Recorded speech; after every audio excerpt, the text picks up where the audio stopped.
Thor Ragnarok. Yes!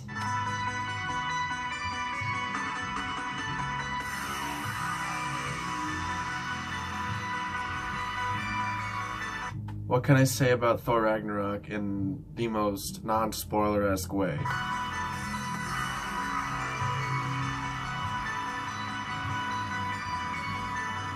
Awesome, funny, spectacular, and just amazing.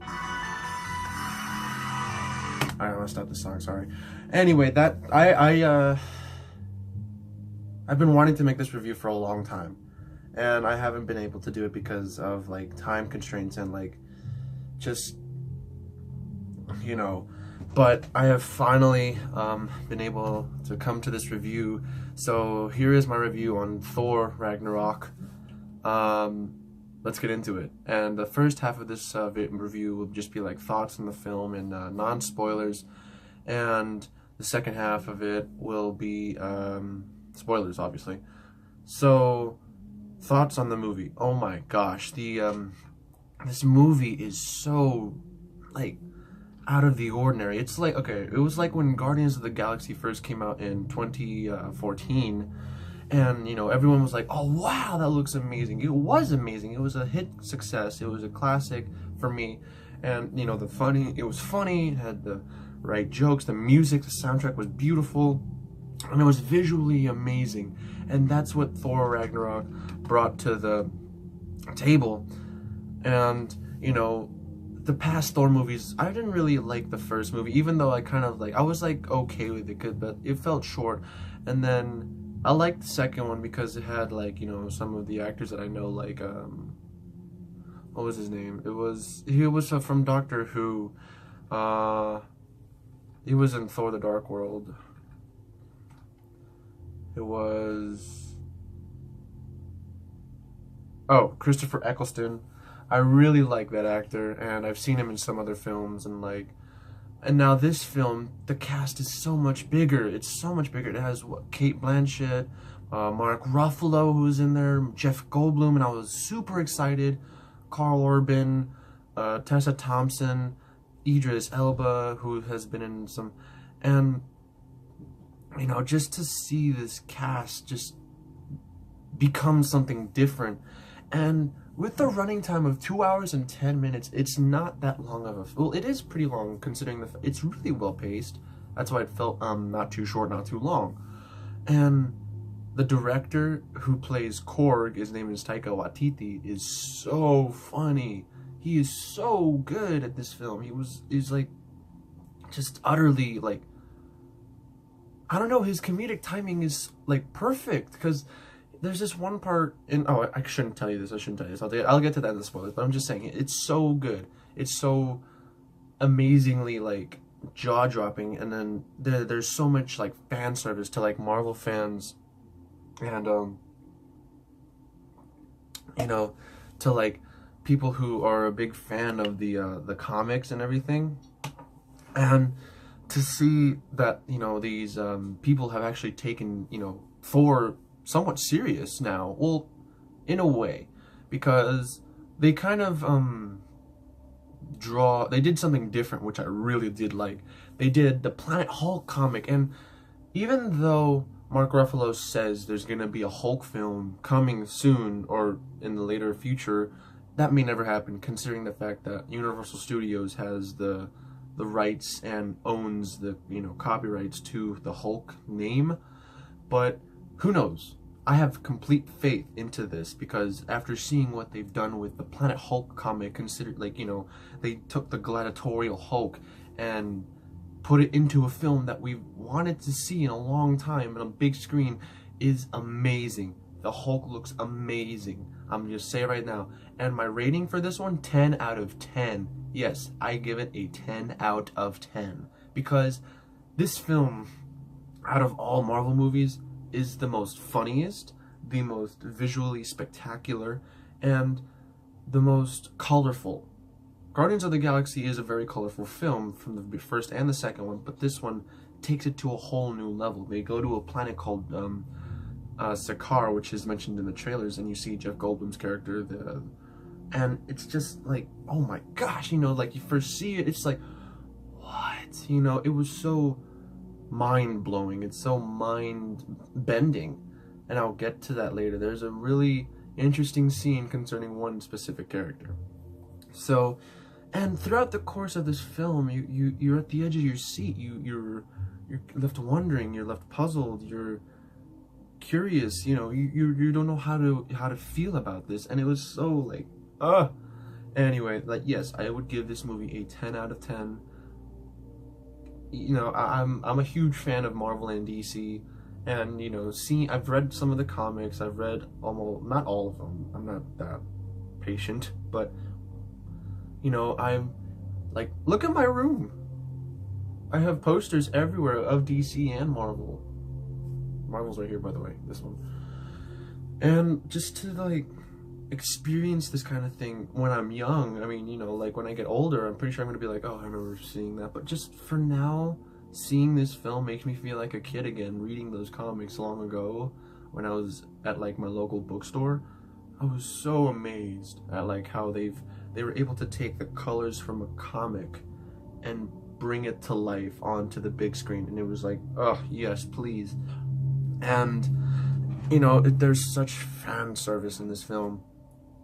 Like, in one particular scene, the Grandmaster, who is played by Jeff Goldblum, his room, there's a specific room he is in, and it is specifically designed by Jack Kirby's design, and it was so cool to see how, like, you know, it's kind of like a technological computer design, more like the, say for example, like the Matrix and everything, and to see it really well hidden, it was like, wow, you know, I was just blown away by the amount of detail and fan service they give into it.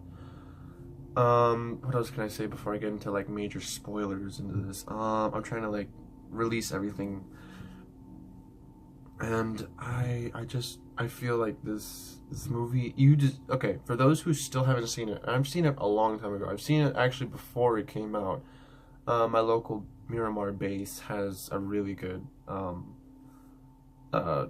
deal where like it's always on comic book movies where they get like where they always get like pre-showings of movies. Like I saw Batman v Superman, I saw I didn't say Justice League, my mom did, and I was kind of and I saw a bunch of other comic book movies. They always get comic book movies. And so, there's 2 after credit scenes. Stay after them because they raise a lot of questions as to the future of the MCU. So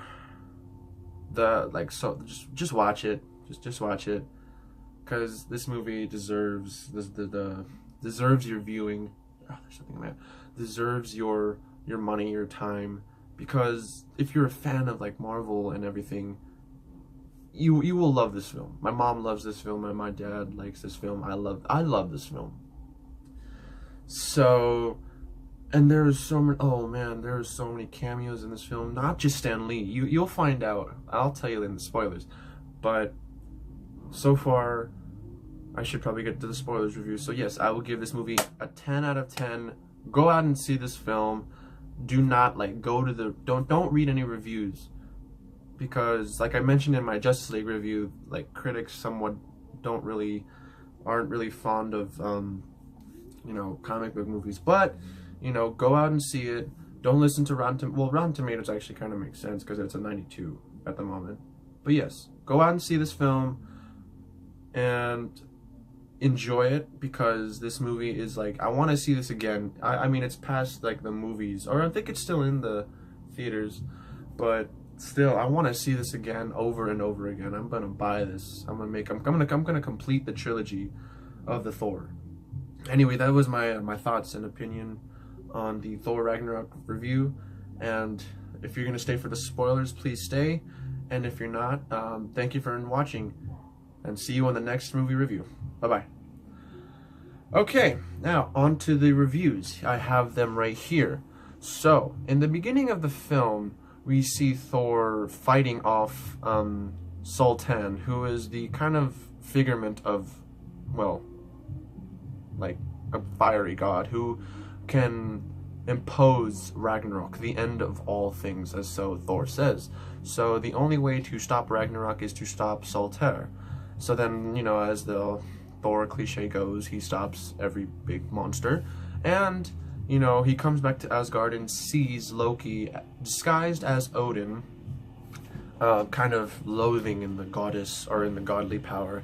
And there's this, like, funny scene where, like, you know, he as, you know, Loki is posing as Odin, he sees Thor and he's like, oh crap. And, you know, and during this scene there's a play going on of Thor the Dark World, where Loki assumingly dies, and we see Matt Damon play Loki and Sam Neill play as Odin, and it's so funny because I never expected to see Matt Damon or Sam Neill, who was in Jurassic Park, and Matt Damon as in Jason Bourne. And me and my mom were like, what the? Hey, Matt Damon! And it's so funny because we never really thought, you know, because I saw a video with Jimmy Kimmel where, you know, Matt Damon shows up in a Thor Ragnarok review, and we're like, why is he in here? Or is it just because of the feud they still have? But now I know why. And so, you know, Thor gets kind of mad. He's like, bring back Odin. So they go to New York, and they go to this, I think it's this home store, like this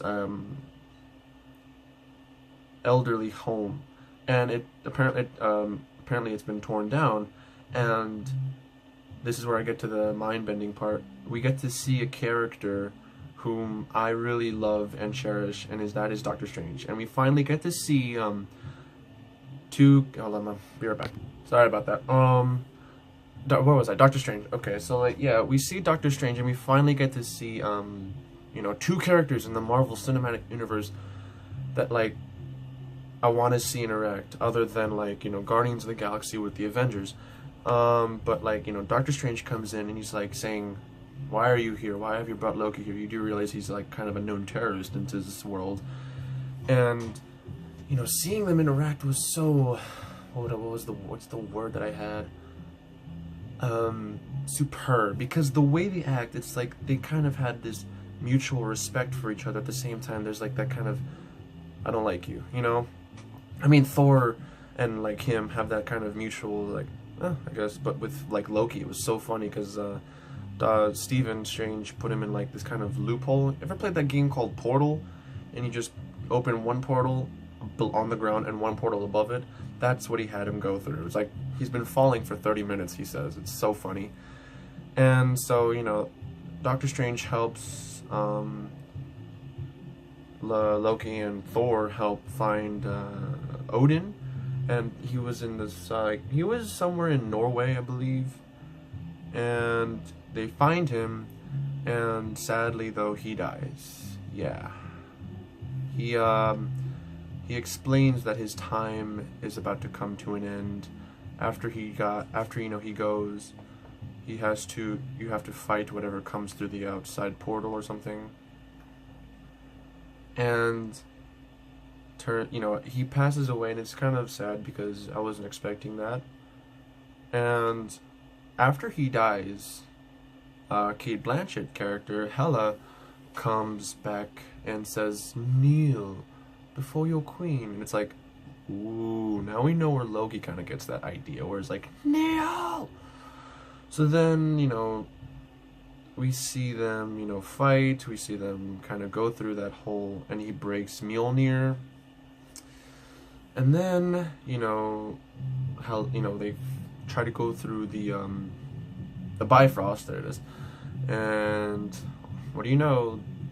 They get casted out into another planet called Sakaar, and the next thing you know, Hela gets into Asgard and kills, like, the Brothers 3 or the Warriors 3 in, like, less than 2 seconds. It's, like, weird. And she basically causes havoc among the Asgard world kingdom. And you know, throughout the course of the film, when they get to Sakaar, that's when like majority of the film takes place, which is really cool, because it's like a junkyard at the same time. It's like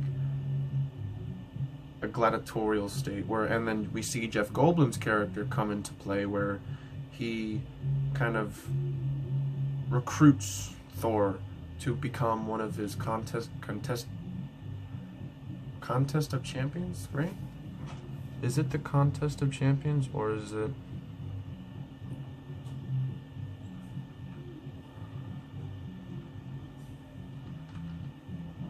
yeah, contest of champions, okay. So yeah, he goes against his grand champion, who is the Hulk. They fight. It was such a good fight. I wish it was longer though. And you know, there's these like small scenes where it's just like serious, like so much fun, and it's like between Hulk and Thor. And then, you know, Hulk becomes Bruce Banner again after 3 years. He's been the Hulk, and it's like, oh my. So then Bruce has no idea as to how or when he got to Sakaar. And, you know, he, and then we meet this new character named, we don't know really who she is. All she knows is she's known as Valkyrie. And Valkyrie are these elite, it's kind of like an elite group of women who ride on Pegasus, who fought against Hela. And that scene was so cool. It was like watching an art come to life, like 3D art, because it was like slow-mo, but it was very, very fluid in a way, and it was so cool to see that. And we see that she's like almost, I think, the last of her legion, and we see that she teams up with Thor and Loki and Hulk to fight against Hela, and then they go back to Asgard and they fight against Hela and they win. But it's how they win kind of threw me off guard, which I wasn't expecting, which is a good way actually, since in the beginning of the film Thor mentions that Surtur is the one who brings the end of Asgard, Ragnarok, and you know, Thor stops him, and at the end of the movie, you know, he's like, there's only one way we can defeat her, and that's by bringing back Surtur. So in a way, they had to bring him back anyway. So it's like, oh, okay. And he actually does, and we do end up seeing Asgard blow up, which is kind of sad. And at the end of the film, you know, we see Thor loses an eye, sadly, and he kind of follows in Odin's footsteps. He follows the kind of eye patch way. And we see him become the king of Asgard on a ship. So it's like pirate Odin. And that's how the movie ends, basically. The way it ends is more like what's left of where do we go now and stuff like that. And and then I'll get into the after credit scenes now. One after credit scene is when Thor and Loki were having a small conversation where it's like, you'll think they'll accept me? And then Thor's like, don't worry, I will make sure. And then this bigger ship comes out of nowhere, and kind of so imagine Thor's ship filled with people is this big, and then the ship that captures them is like this big. It's like 10 times bigger than them, and for sure that's Thanos. That is Thanos. They're teasing a fight against Thanos, because in the leaked footage of Avengers Infinity War, we see like wreckage everywhere, and we see Thor kind of in the middle of it. And this scene that they're showing is like probably what happened earlier before that. You know, Thanos could have been like zap, or Loki, you know, was like, spare my life. And then, you know, maybe Thanos kind of backstabbed him, blow up his ship, and then boom, everywhere wreckage, and then that's when Guardians of the Galaxy comes in. I don't know, but so far that's how it looks to me. And then the third one is they show what was it? Oh man, it was Nova. Was it Nova?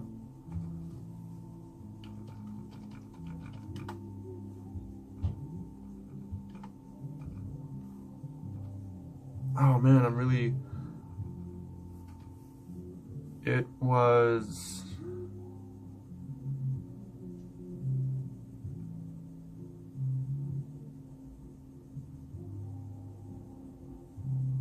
Xandar, there it is. Okay, Xandar, okay. Sorry. And so they show a shot of Xandar for some reason. It's like right here, but then they kind of pan off to the side and we see Thor's hammer spinning out of control. And it's like, that's a new hammer, probably. It looked like a new hammer. It looks different. So we're led to believe that he will get a hammer, or will he get that axe that like people see on social media, him holding? We don't know. And just... it raises a lot of questions, and it raises a lot more answers and it raises a lot more questions than answers, because it makes us want to believe what's going to be the future of the MCU. Oh, I have to get to Cork. So yeah, that is major spoilers. Yeah, right there. Oh, Cork does not die, by the way. Cork doesn't die. He doesn't really die. So Cork, the highlight of the film for me was the Rock character, Taika Waititi. Taika Waititi's character was so funny. Like he's like, hey man, what was his jokes? His jokes were like he had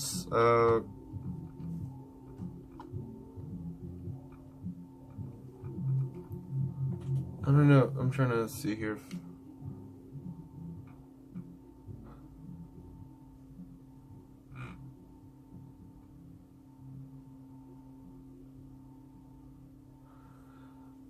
Here it is. Okay. So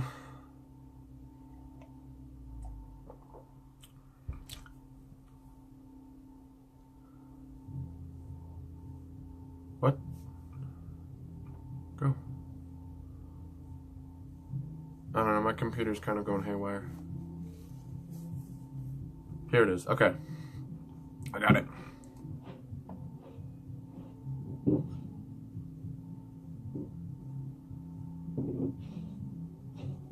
Matt Damon.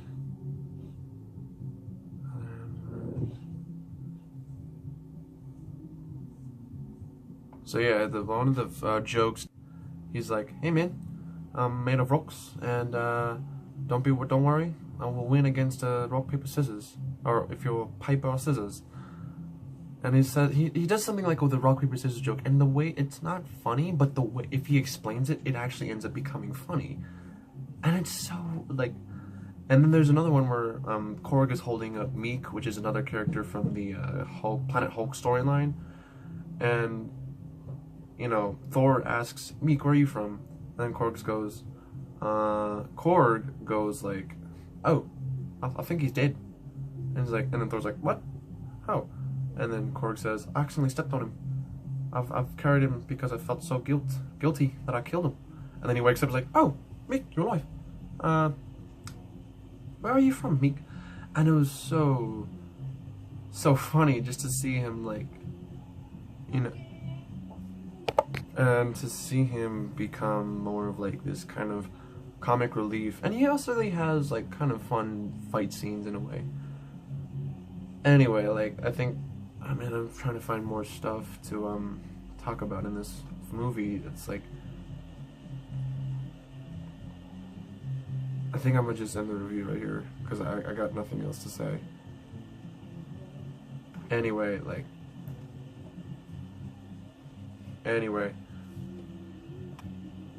oh, okay. Go out and see this film, Thor Ragnarok. 10 out of 10. Just watch it. Just watch it, because in all honesty, it doesn't really like. It's hard to talk about a movie and talking about like its full encapsulation of amazement I feel when I watched it. So the soundtrack is amazing, the music is good, the acting is so good, it's amazing actually. So go out and see this film, or go out and buy it if it's going to come out in DVD sooner or later. Sooner, hopefully sooner. But yeah, and that is my full review on Thor Ragnarok. Enjoy the movie, and I'll see you on the next movie review. Bye.